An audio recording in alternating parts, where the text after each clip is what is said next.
अगला आपका जो है टॉपिक एजेंसी संबंधी कार्य। आधुनिक समय में अगर आप देखें तो बैंक अपने ग्राहकों के लिए एजेंसी या एजेंट संबंधी अनेक प्रकार के कार्य भी करती है। इनके द्वारा ग्राहकों को कई प्रकार की सेवाएं, कुछ सेवाएं निःशुल्क होती हैं और कुछ सेवाएं सशुल्क होती हैं जो बैंक आपको प्रदान या प्रोवाइड कराती है। उसमें से सबसे पहला आपका आता है धनराशि का हस्तांतरण। बैंक अपने ग्राहकों को एक स्थान से दूसरे स्थान पर पैसे भेजने की आपको सुविधा देता है।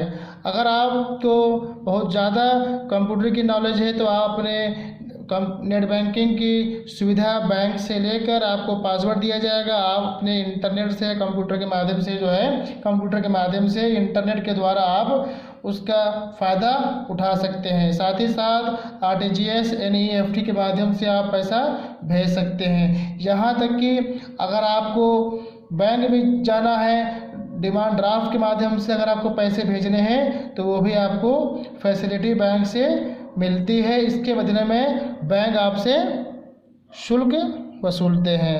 तो इसमें क्या होता है कि पैसा आपका तुरंत जहां भिजवाना है वहां पहुंच जाता है आसानी से। अगला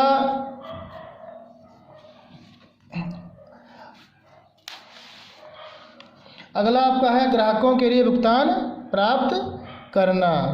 तो बैंक अपने ग्राहक के ब्याज, लाभांश, किराया, कमीशन वसूल करके जो धन प्राप्त होता है वो ग्राहक के अकाउंट में जमा कर दिया जाता है और ग्राहक से शुल्क नाम मात्र का प्राप्त कर लेती है बैंक।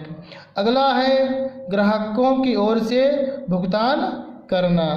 आपने देखा होगा कि बैंक अपने ग्राहकों के अनुरोध पर या आदेश पर उनके द्वारा जो सेवाएं ली जाती हैं उस सेवाओं के बदले में भुगतान बैंक को करती है।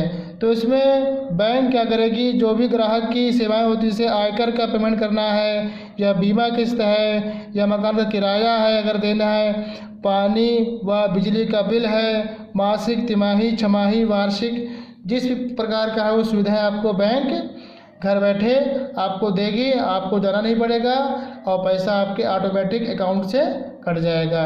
इसके बदले में बैंक आपसे शुल्क वसूल लेगी।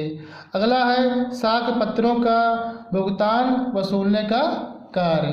तो इसमें अगर आप देखें तो बैंक अपने ग्राहकों की ओर से उनके आदेश पर चेक, बिल, हुंडिया, कई प्रकार के साख पत्र आपके होते हैं, चाहे विदेशी बिल हो चाहे देशी बिल हो, किसी प्रकार के जो साख पत्र होते हैं उनको वसूलने का कार्य बैंक करती है। उसके बदले में आपसे शुल्क बैंक ले लेती है। तो ये आपको सुविधा तुरंत मिल जाती है बैंक के माध्यम से। अगला आपका होता है अभिगोपन का कार्य करने में सहायक। जब कंपनियां नए अंश बेचती है तो कभी कभी बैंक इन अंशों को बेचने का भार अपने ऊपर ले लेते हैं। अगर कुछ अंश बिक नहीं पाते हैं तो बैंक यही अंश खुद खरीद लेते हैं। तो जब खरीदते हैं तो इन्हीं को हम बोलते हैं अभिगोपन, और इसके बदले में कुछ कमीशन बैंक इन कंपनियों से ले लेते हैं। तो इनको हम क्या बोलते हैं, अभिगोपन का कार्य करने में सहायक। इससे क्या होता है कि कंपनियों को बहुत सारा पैसा, पूंजी भी उनको मिल जाती है और वो अपने बिजनेस में लगाते हैं और मुनाफा कमाते हैं। तो इसके एवज में बैंक भी एक तरीके से आपकी सहायता ही कर रहा है और बैंक को भी शुल्क प्राप्त हो जाता है। अगला आपका है ग्राहकों के लिए अंशों व प्रतिभूतियों का क्रय विक्रय। बैंक अपने ग्राहकों के लिए कंपनियों के अंश तथा सरकारी प्रतिभूतियों का क्रय विक्रय भी करते हैं। इसके लिए बैंक कुछ शुल्क आपसे वसूल सकते हैं। आप चाहें तो डायरेक्ट और इनडायरेक्ट आप अंशों को खरीद व बेच सकते हैं। इसके बदले में आपसे बैंक शुल्क वसूल लेगी।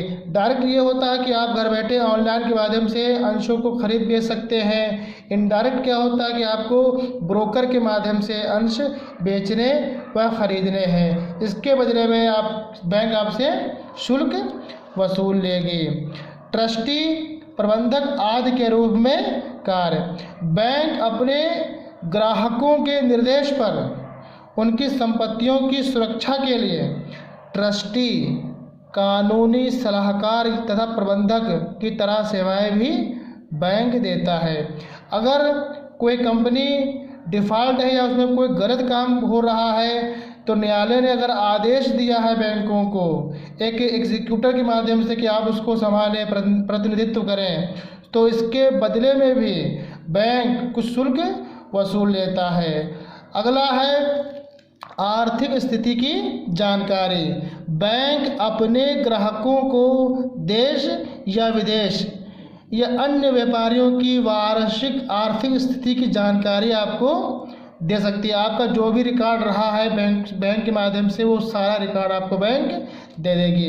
ठीक है, तो उसको बोलते हैं आर्थिक स्थिति की जानकारी। अगला आपका होता है वित्तीय परामर्श प्रदान करना। तो जब ग्राहक बैंक से अनुरोध करेगा तभी आपको वित्तीय मामलों में जो भी आपकी सहायता है वो आपको दी जाएंगी। ठीक है, तो उसको हम बोलते हैं परामर्श प्रदान करना। तो ये तो आपका हो गया है जो आपको हम बता रहे थे एजेंसी संबंधी कार्य। अगला टॉपिक आपको हम बताएंगे इसके बाद।